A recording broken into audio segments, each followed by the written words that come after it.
ADN Cerámico es un proyecto de Valencia Capital Mundial del Diseño para demostrar que la cerámica es un intangible o un valor añadido de un buen diseño. En Valencia, en la Comunidad Valenciana, hacemos buen diseño porque históricamente hemos tenido y tenemos buenas manos que diseñan. Hay muchísima cerámica más allá de lo que sería la conexión con el artesanado, en los grifos, en los ordenadores, en las prótesis óseas.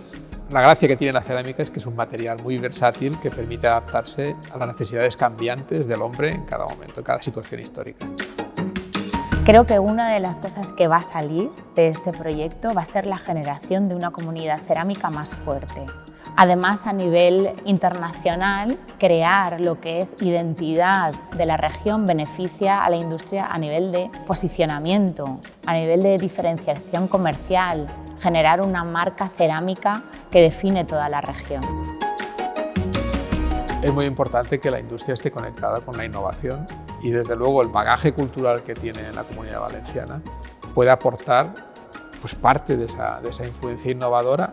Yo esperaría que se potenciase esa colaboración entre el mundo industrial, conectada a una realidad como puede ser esa masa de creadores que conocen la cerámica y que pueden aportar un valor añadido al producto.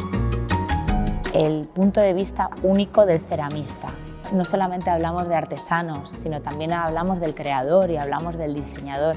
Tener un punto de vista único implica poder innovar y poder generar tendencia.